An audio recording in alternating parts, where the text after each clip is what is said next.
Ms. Marvel has officially joined the MCU with a lot of changes from the comic. A lot of changes. One of the biggest being Kamala herself. You would think it would be the powers alone, but Kamala is very different. She's gone from being a quirky alternative kid at school who owns it to someone who wishes she was one of the cool kids. Wishes. Tying into the Jinn theme a little bit there. Genies. But anyway, that change in her character mimics the change in her powers, in fact, that some of you have taken issue with. So, I think you're focusing on the powers, but I think you need to understand that this is an even bigger change beyond that. But the powers, too, have gone from quirky and alternative to more popular girl. And I think that that's playing into the theme that they've decided to go with here, which Kamala and her mother actually discussed at the very end of the episode when Kamala's mother catches her sneaking back in after AvengerCon. And that's that Kamala wants desperately to be someone else, anyone else, Captain Marvel, even Zoe to a degree. But her mother points out that Kamala's real strength is her individuality and her heritage. And what do you know? That's what actually gives Kamala her powers, not any of that other stuff. As Vin Diesel would say, family. I think the episode is very interesting, but there's a lot of Easter eggs to distract you, because I think that's also the carrot to get a lot of MCU fans to tune in. So watch it once for the Easter eggs, and then I think if you're someone who likes to revisit material, going back and watching this again, I think you'll start to see a lot more of what's going on with the characters. But let's talk about all the Easter eggs. The Scott Lang podcast, Big Me, Little Me, from This Powered Life. That's the name of the podcast company.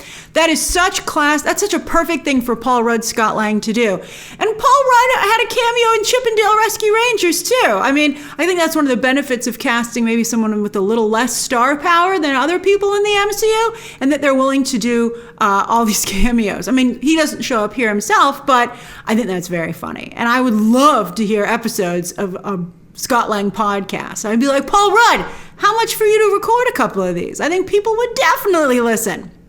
You see, we'll get to Avengers Con last when we're talking about Easter eggs. So first up, when she's talking about making her videos, she talks about how she has a theory that Thor is secretly a gamer, which of course we know to be true from Avengers Endgame, that he was doing gaming. So I thought that was actually one of my favorite Easter eggs, because it was quite clever.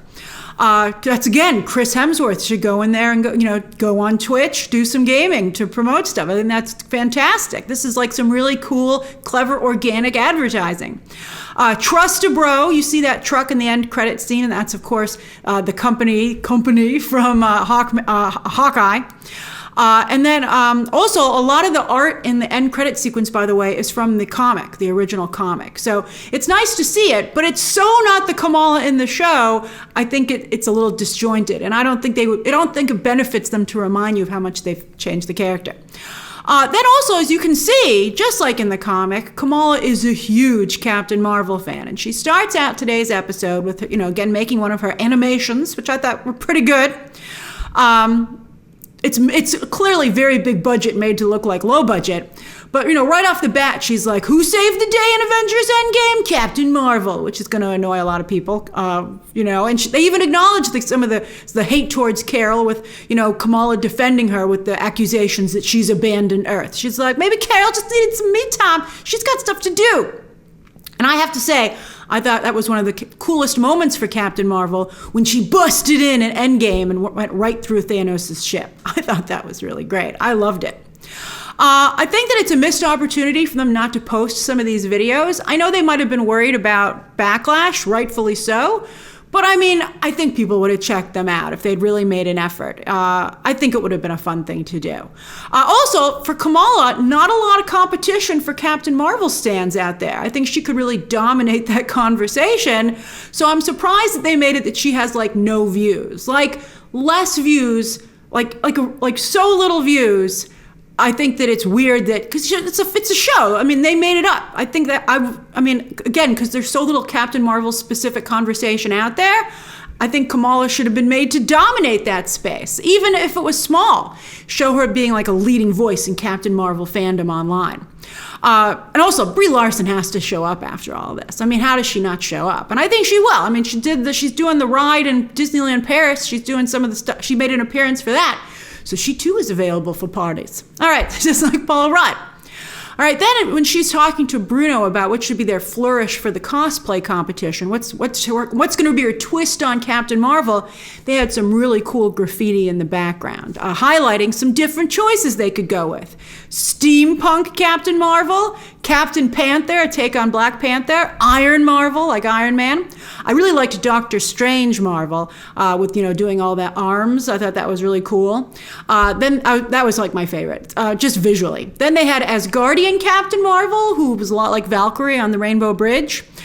Princess Marvel, who took a selfie, and Zombie Captain Marvel, who I didn't really think they did a very good job on. I was like, how's that Captain Marvel? Or except I guess it has the helmet on. All right, so anyway, AvengerCon. Where does it take place? Camp Lehigh. Of course, the birthplace of Captain America, which they've done a good job continually bringing back throughout the MCU. Not only, of course, was it featured heavily in the first Avenger, but they went back there for Winter Soldier. And even when they were time traveling in Endgame, that's where they stopped to get some Pym particles. Remember? So I think that's fantastic. I don't think they were actually there. I think they green screened it in the background. But who cares? It's fun. Now, there was so much here. They just barfed up Marvel all over this thing. And it was a little low budget. I would hope the actual AvengerCon, if there's talk of them doing it, I don't know if it's just to promote this show, but have their own Star Wars celebration.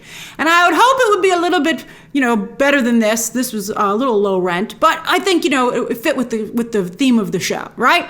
All right, so anyway, my favorite highlights were the Tony Stark and Black Widow memorial wall. I thought that was really sweet. I'm glad it included both of them. Things Hulk smashed. I thought that was a fun exhibit. You saw like one refrigerator. I would have liked to have seen a little bit more of what was there. The Giant Man photo op, which is like the King Kong photo op at Universal. All shots fired, where you sit in the giant hand. I thought that was great. I was like, build that. Meet Thor, which I thought was weak, but, fine. It was like Meet Santa, but it was Thor.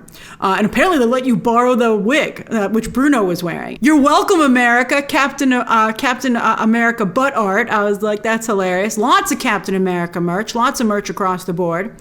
Not any shirts that I thought I would purchase, though. I was like, all right, so that's fine. The Peter Quill Starboy story, whose author dressed up in cosplay. I was like, I don't think that makes it seem. I don't think the author should dress up in cosplay, especially because it was not. I guess it was Starboy adjacent. I've got Captain America on the brain because it was so Captain America focused this convention. But yeah, he was dressed up as Drax, who of course is part of Peter Quill's entourage. And then, of course, a Captain Marvel display, which was sparkly, which seems to be Kamala's big takeaway. And the MCU's big takeaway about I have to say, if Captain Marvel didn't have the sparkliness, even in her own movies, I think she'd be less cool. So anyway, yes, very sparkly. And I have to say, in terms of the cosplay competition for Captain Marvel, one woman might not have added her own flourish to the character, but she looked so much like Captain Marvel, I was like, she should win. That was impressive. And I have to say, Zoe's costume worked on two levels. First off, it was exactly the kind of skimpy costume her mother was afraid of, so I thought that was clever. But also, it's obviously very comics accurate to an earlier version of Captain Marvel, or Ms. Marvel back in the day, when, I think that there wasn't as much female empowerment, so yes, female characters got skimpier costumes. So I thought that worked really well. By the way, I think that Kamala wanting to be friends with Zoe is very Stranger Things 4 with Eleven trying to befriend her own popular girl, although I believe Zoe's a lot nicer than Eleven's popular girl. All right, so those are all the Easter eggs. What are your favorite Easter eggs? I'd be curious to what you really sparked to down below.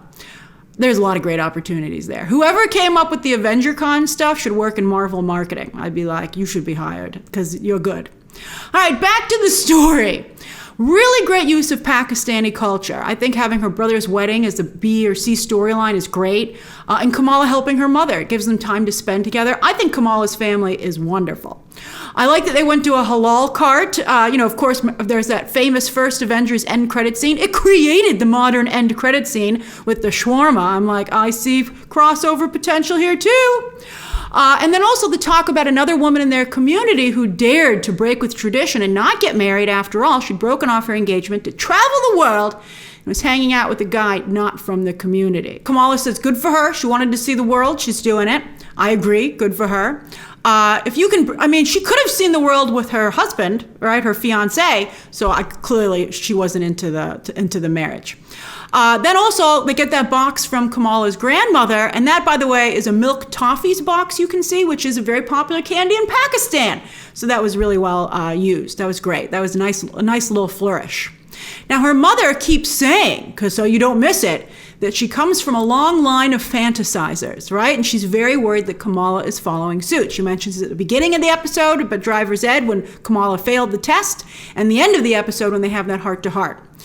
Also, as soon as Kamala sees that bracelet in the box that her grandmother sent, her mother recognizes it, and while she dismisses it as junk, we all know trying to get something out of the way when we see it. And of course, Kamala's mother has it hidden upstairs. She's like, oh, I'll put this in the attic. That was her mistake. She should have just gotten rid of it herself instead of outsourcing it to the brother, and therefore Kamala wouldn't have known where it was for later. All right. Then there are multiple Jinn references, which of course is the region-appropriate term for genie. So her brother's like, do you want me to turn out the lights, or are you still afraid of Jinn? So you're like, oh, you're a Jinn. You are a Jinn. Get excited. And then also when her father's having problems with the new tech that Bruno set him up with, he says it's jinx to buy a Jinn. So they're like really putting out the breadcrumbs here. So yes, Kamala needs a flourish for her costume to win. And Bruno gets the clever idea to do something Pakistani because Kamala was complaining about that costume her mother made for the Hulk, which I thought was actually pretty good for how fast her mom whipped that up. We'll talk about that. But then when Kamala finds the bracelet, does the classic makes the light screwy, also very Stranger Thingsy, right? And she gets it on at the convention. She clicks it on, and I thought it was very cool when her powers unlocked. And I liked when she fell back into the other dimension and you saw all these beings looking at her. I'm like, who's that? Oh, I'm excited. And then she wanted so badly to be famous, but as soon as she got up there and all the camera flashes were going off, she couldn't take it. She stumbled and she accidentally used her powers and won. Nobody won the competition because she messed it up, but she oohed and awed the crowd.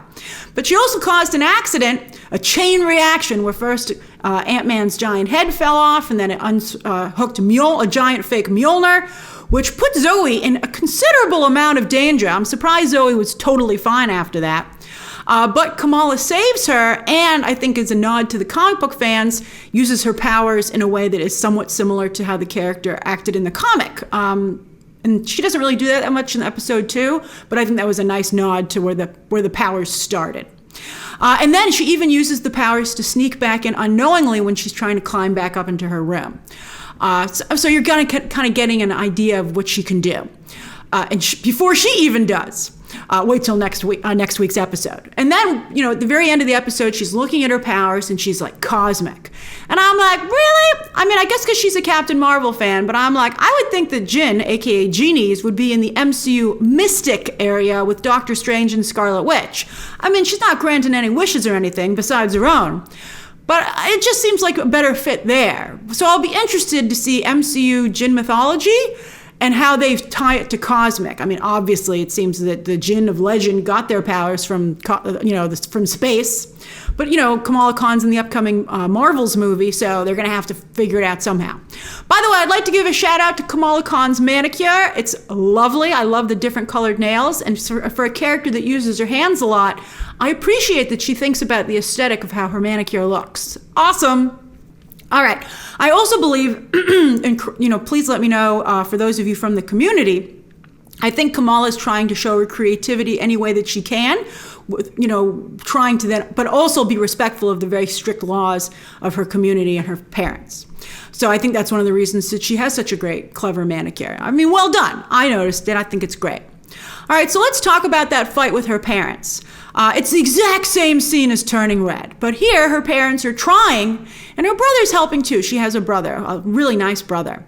I think her parents, as I said, also are lovely. Her father's like, we trust you, we just don't trust anyone else. And I thought that was hilarious. And pretty, I think her parents have a right to be worried. I mean, you read the news, crazy stuff happens. I mean, are they being a little overprotective? Maybe. But I mean, I thought they came up with a good solution. But hold on, I'm getting ahead of myself. They're worried about a tight costume, but I think she should have just shown them the costume that she made. I thought it was very appropriate, and in fact, she looked pretty silly with the helmet on. So I'd be like, it's not what Zoe's wearing. I think her parents actually would have been quite happy with it. And she did put that sash on for modesty, which I thought was really nice, as it not only is how the character's costume eventually looks, but again, it's a nod to her culture, and that is ingrained in Kamala, and she does respect it. You also notice in gym class, she covers up more than the other students, as does her friend. But her parents go for a compromise, and her mother makes that really nice Hulk costume very quickly, and her dad comes in full costume. What a sweetheart. And of course it's easy to look back, but I don't think Kamala ever totally made up for it. I would have thrown myself at my mercy of my father and been like, please come with us, because he was so sad. She should have been like, I'm sorry, come. Because he was great. I mean, I would have said, I don't want to wear that costume. Let me show you my costume. She even had it on already. And again, I think her parents would have been like, oh, that's not so bad. And I like the sash. Okay, you can go. But it wasn't worth hurting her parents so deeply. And I didn't see any problem in going with her father. Here's why. Kamala's not super popular. It's not like all eyes at the convention convention's very crowded. And also, she is 16. I don't think there'd be anything weird about her father going with her, especially if he's so into it. Like, he wasn't going to go and just stand there disapprovingly and think it was stupid. He was like a fan himself. So I think everybody would have thought that was awesome. Also, the only person she was going with for officially was Bruno. And he loves her dad. So I think it would have been great. And I would just say, I hope that people see this and they see Kamala's mistake and they never do that. Never be ashamed to hang out with your parents. You'll deeply regret it. It's not worth it. I think in the long run, you'll look back and think it was petty. So don't do that. All right. Instead, though, Kamala decides to sneak out, and I thought they did a very fun sequence with the animation on that, and how she imagines it, and it fixes all her problems, and I thought it was really great how she fell back into bed. I thought that was very clever. And I thought also it was very clever how it contrasted with the reality of how things went. Although I don't think you can bring bikes on the bus, so I don't know how that was ever part of the plan anyway. But let's talk about Bruno. So different from the comic. He also comes off as a knockoff popular boy, whereas in the comic he's also quirky and alternative. I much prefer his look in the comic. It's much more unique. Although in Kamala's fantasy sneaking out to Avengers Con, his Tony Stark costume was fantastic. I was like, that's great. And I love that he actually ended up in reality going as another science bro, Bruce Banner. I thought that was really nice. He's deep in the friend zone, boy. He's so deep he can score a friend zone touchdown. Like, wow.